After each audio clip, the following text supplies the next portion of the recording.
या मेधाम देवगणा पितृष्पासते सा मा मध्य मेधया अग्ने मेधाविनम कुरु स्वाहा।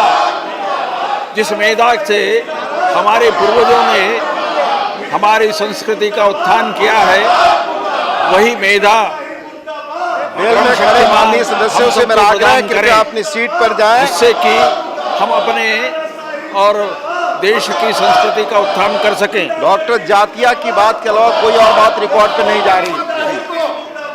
निश्चित रूप से इस विधेयक के माध्यम से हमने अपने 3 संस्कृत डीम्ड विश्वविद्यालयों को उन्नयन करने का काम किया है और ये 3 डीम्ड विश्वविद्यालय अर्थात राष्ट्रीय संस्कृत संस्थान दिल्ली, श्री लाल बहादुर शास्त्री राष्ट्रीय संस्कृत विद्यापीठ नई दिल्ली और राष्ट्रीय संस्कृत विद्यापीठ तिरुपति का उन्नयन केंद्रीय संस्कृत विश्वविद्यालय विधेयक 2019 के माध्यम से केंद्रीय विश्वविद्यालयों के करने के लिए यह प्रस्तुत करने का काम किया है। मैं इसके लिए माननीय शिक्षा मंत्री जी को, माननीय प्रधानमंत्री जी को बधाई देना चाहूँगा। हमारा संस्कृत वाङ्मय अत्यंत ही समृद्ध है और उसके माध्यम से हमारी सभी विधाओं में हमने उत्थान करने का मौका मिला है। वैदिक परंपरा से आरंभ हम करें तो निश्चित रूप से हमारी यह वैदिक परंपरा हमको उन्नयन करने के लिए, हमें मार्गदर्शन करने के लिए पर्याप्त है। और जिसमें कहा गया है कि ओम विश्वानि देव सवितर दुरितानि परासो यद भद्रम तन्नासो। हमने परमात्मा से कहा है कि इस सारे जगत में जिस प्रकार से संरचना हुई है उसका विकास सब लोगों को बराबर रूप से प्राप्त होने का काम करे। तो यह जो जिस प्रकार से विज्ञान है जो संस्कृत में है, इसका अभ्यास करने से, अभ्यास करने से और विद्या के अभ्यास करने के बाद निश्चित रूप से उसमें जो विशिष्टता ज्ञान प्राप्त होता है, ज्ञान से विज्ञान होता है, विज्ञान से अनुसंधान होता है। इन सभी विधाओं में पारंगत होने के लिए हमें एक उपाय प्रदान करती है।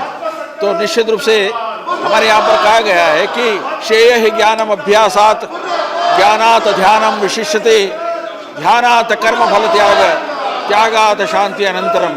तो ये अभ्यास के माध्यम से हम ज्ञान प्राप्त करते हैं, अभ्यास के माध्यम से और उसमें श्रेष्ठता प्राप्त करना चाहते हैं। तो यह एक ऐसी नई पहल है जिसके माध्यम से हम भारतीय संस्कृति की स्थापना करना चाहते हैं। जैसा हमारे भारतवर्ष के बारे में कहा गया है कि उत्तरम यत् समुद्रस्य हिमादृश्यैव दक्षिणम वर्ष तद भारत नाम भारतीय अत्र संस्कृति। तो हमारी ये जो संस्कृति है ये भारतीय संस्कृति है, क्योंकि उत्तर से लेकर के और दक्षिण तक, हिंदू पर्यंत तक ये जो विस्तार हमारा देश है, ये जो हिमाचल है, निश्चित हिमाचल से लेकर कन्याकुमारी तक फैला हुआ है, यह हमारा जो सांस्कृतिक भारतीय संस्कृति का प्रदेश है। इसके लिए निश्चित रूप से इस संस्कृत का और संस्कृत के इन सारे डीम्ड विश्वविद्यालयों के माध्यम से हम इसको कर सकते हैं, क्योंकि हमारे यहाँ पर निश्चित रूप से विद्या का बड़ा महत्व है। हमारे कहा गया है कि विद्या ददाति विनयम विनयाद्याति पात्रताम पात्रत्वात् धर्मापनोति धनात् धर्मम तदसुगम। विद्या से विनय प्राप्त होती है, विनय से योग्यता प्राप्त होती है और उससे सब प्रकार के और हम लौकिक सुखों को प्राप्त कर सकते हैं, आध्यात्मिक सुखों को प्राप्त करते हैं। यत इस प्रकार के माध्यम से हम सब प्रकार से सुख समृद्धि को प्राप्त करने का उपाय कर सकते हैं। तो ये दूसरा जो प्रकार है विद्या का, वो इस प्रकार का है कि विद्या विवादाय धनम मादाय शक्ति पर ऐशाम परपीड़नाय खलत्स साधो विपरीतमेतद। ये जो विद्या को विवादों में लगाना, विद्या विवादाय धनम मादाय, धन को प्रमाद में लगाना, धन को प्रमाद में लगाना, ये सब लक्षण विद्या के नहीं है। और इसलिए विद्या का लक्षण तो है ज्ञानाय दानाय च रक्षणाय।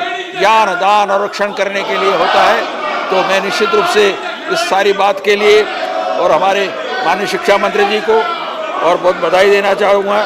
हमारे यहाँ पर हमारे वैदिक वांग्मय उपनिषद ये सारे ज्ञान के केंद्र बने हुए हैं और इसके माध्यम से हमारे जीवन की सारे शिक्षा, उच्च आचरण करने की शिक्षा, किस प्रकार से मनुष्य को संयत किया जा सकता है उसकी शिक्षा यहाँ पर और की गई है। अनेक उपनिषदों में भी ये बात की गई है। हमारा गीता का उपनिषद भी निश्चित रूप से महत्वपूर्ण हमें संदेश देने का काम करता है और उसमें कहा गया है कि यदा यदा ही धर्मस्य ग्लानिर्भवति भारत अभ्युत्थानम धर्मस्य तदात्मानं सृजाम्यहम्। जब जब भी और कर्तव्य और दायित्व की हानि होती है तब तक में सदस्य हैं माननीय सदस्य, कृपया अपनी सीट पर वापस जाएं मार्गदर्शन करने का और सदन को शांतिपूर्वक चलने दें। साधुनाम विनाशाय च दुष्कृताम धर्म संस्थापनार्थाय संभवामि युगे। और हर एक काल में आकर के और निश्चित रूप से उसका मार्गदर्शन करने में समर्थ होती है।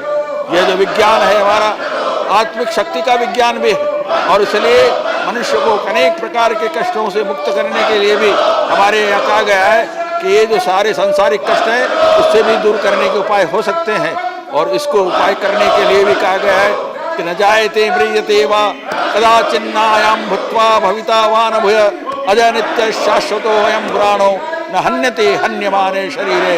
और इसलिए इस संसार में अपने रास्ते पर चलते हुए आगे बढ़ने का काम करें।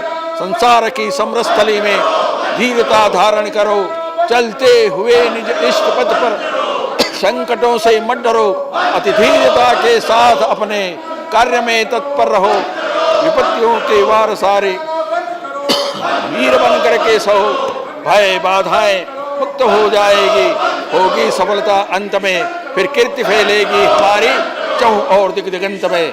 तो ऐसा ये जो संसार की चुनौतियों का सामना करने के लिए यदि कहीं से सामर्थ्य मिल सकता है तो हमारी संस्कृत और संस्कृति से मिल सकता है, जिसमें कहा गया है, जिसमें हमारी पहचान बताने का काम हुआ है। हम कौन थे, क्या हो गए और क्या होंगे अभी, आओ विचारें आज मिलकर ये समस्याएं सभी। यद्यपि इतिहास अपना ज्ञात पूरा है नहीं, हम कौन थे इस ज्ञान का फिर भी अधूरा है नहीं। भूलोक का गौरव प्रकृति का पुण्य लीला स्थल कहा, हेला मनोहर गिरी हिमालय और गंगा जल जहाँ, संपूर्ण देशों से अधिक किस देश का उत्कर्ष है, उसका कि जो ऋषि भूमि है वह कौन भारतवर्ष है। इस भारतवर्ष की पहचान कराने के लिए, हमारी संस्कृति की पहचान कराने के लिए ये जो संस्कृत वांग्मय है वो बहुत उच्च है। हमारे यहाँ पर गुरु का सम्मान करने के लिए, गुरु का आदर करने के लिए, जहाँ से हम ज्ञान प्राप्त करते हैं, हमारे यहाँ कहा गया है, पाणिनि ने जो कहा गया है कि अज्ञानतिमिरन्धस्य ज्ञानाञ्जनं शलाकया चक्षुरुन्मीलितं तस्मै श्री गुरुवे नमः। हमारे अज्ञान रूपी और चक्षुओं को खोलने के लिए ज्ञान रूप की शलाका लगाकर और हमको प्रकाशित करने का काम करते हैं। खंड मंडलाकारं व्याप्तं येन चराचरं तत्पदं दर्शितं येन तस्मै श्री गुरुवे नमः। तो हमारे यहाँ गुरु का मान बताया गया है। हमारी पहली माता, पहली गुरु हमारी माता है, फिर पिता है, फिर हमारा जो गुरु जो संस्कार देने वाला है और फिर पूरा समाज है जो हमको इस प्रकार के संस्कार से पूरित करने का काम करता है। तो हम जानते हैं कि निश्चित रूप से हमारी संस्कृति में शिक्षा का, गुरु का बहुत अधिक महत्व है। हमारे यहाँ चरित्र के निर्माण के बारे में भी बहुत सारी बातों को और निर्देश किया गया है। उसमें कहा गया है कि निंदन्तु नीतिनिपुणा यदि वास्तवन्तु, निंदन्तु नीतिनिपुणा यदि वास्तवन्तु लक्ष्मी समाविष्टु गच्छतु वा यथेष्टम् अद्यैव मरणमस्तु युगान्तरे वा, अद्यैव मरणमस्तु, आज ही मर जाए भले, चाहे युगों तक जिए। न्यायात पथ प्रविचलन्ति न धीरा, न्याय के पथ से हम विचलित नहीं होंगे। तो इस प्रकार से न्याय के पथ पर चलते हुए हम निरंतर आगे चलते रहें। यह भी संस्कृत वांग्मय के ज्ञान से हमको प्राप्त होता है। मैं जानता हूँ कि यह जो संस्कृत है हमारी अनेक भाषाओं की जननी है और निश्चित रूप से बांग्ला में हम देखें तो निश्चित रूप से हमको वहाँ से प्रेरणा मिलती है। रविन्द्रनाथ टैगोर ने भी और जो कहा है, नंदित करो नंदित करो नंदित करो है, निर्मल करो निर्मल करो, उज्ज्वल करो, सुंदर करो है, निर्भय करो, निर्लस करो, निसंशय करो है, युक्त करो सवार संगे, मुक्त करो हे बंद, युक्त करो सवार संगे, सबके साथ मिलकर के चलने का आह्वान किया गया है। युक्त करो सवार संगे, मुक्त करो हे बंद, तव चरण पद में मम चित निस्पंदित करो है, नंदित करो नंदित करो नंदित करो है। तो इस प्रकार से हम अपने मार्ग पर चलते हुए आगे बढ़े। यदि पण करे था किस ते पण तो बार रवे रवे हवे हवे, यदि आपने संकल्प किया है तो होकर के रहेगा। ऐसी बंगला भाषा में भी संस्कृत होने के नाते से, जैसा हम वंदे मातरम कहते हैं, तो वंदे मातरम भी जो हमारा गीत है, राष्ट्रगीत है, वो बंगला में भले ही लिखा गया हो, किंतु संस्कृत उसका संस्कृत मुख्यतः उसमें है। और हमने माता का जो वर्णन किया है, निश्चित रूप से हमारे लिए वो वंदनीय।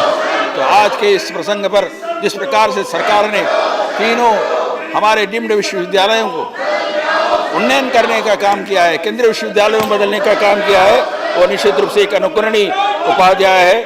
और हम जानते हैं कि यह जो वैज्ञानिक हमारी भाषा है, इसका आधार है, जिसका अपना व्याकरण बहुत समृद्ध है, उस समृद्ध के व्याकरण के माध्यम से भी हम आगे इसको बढ़ाने का काम कर सकते हैं। हमारे यहाँ पर सारे विश्व की शांति के बारे में कहा गया है, ओम द्यो शांति अंतरिक्षम शांति पृथ्वी शांति रापः शांति रोषधय शांति विश्वे देवा शांति सर्वगम शांति शांतिरेव सामा शांतिरेधि यतो यतः समीसे ततो नो अभयम करो, ततो नो अभयम करो, शम न करो प्रजाभ्यो भयम न पशुभ्य, ओम शांति शांति शांति। इस प्रकार से सब प्रकार से वातावरण में अनुकूलता पैदा हो जाए। संगच्छुद्धम संवद्वद्धम संभो मन्नासी जानताम समान मंत्र समिति समान समान मन सचित्त में शाम। हम साथ साथ चलें, साथ साथ बढ़े, यह कदम बढ़े वह कदम बढ़े, हम कदम बढ़ाए मंजिल तक, यह पौध लगे वह पौध लगे, बढ़ जाए छाए मंजिल तक। चट्टाने आए दे दो के, दुर्भाग्य भले राहें रोके, ताकत कदमों में चलने के, फिर क्या मौके या बेमौके, उम्मीद उठे उम्मीद बढ़े, उम्मीदें जाए मंजिल तक। तो इस प्रकार से एक अच्छा कदम है जो मंजिल तक ले जाने के लिए, आगे बढ़ाने के लिए हमको प्रेरित करता है। और इसलिए हम सब मिलकर के जिस दृष्टि से एक अच्छा भारत बनाना चाहते हैं, एक अच्छा भारत का निर्माण करना चाहते हैं, उस भारत में संस्कृति को स्थापित करना चाहते हैं, इस संस्कृति की स्थापना के लिए संस्कृत का उन्नयन करना चाहते हैं, उसके लिए ये बहुत आवश्यक है और ये बहुत आवश्यक था। इसलिए एक बहुत ही अनुकरणीय कदम, एक बहुत ही आवश्यक काम सरकार ने किया है। निश्चित रूप से मैं माननीय नरेंद्र मोदी जी का, हमारे माननीय शिक्षा मंत्री जी का इस अवसर पर अभिनंदन करना चाहता हूं। और एक नया क्षितिज बनाने का काम किया है। इस क्षितिज में नए नए और नए सप्तरंग भरने का काम किया है।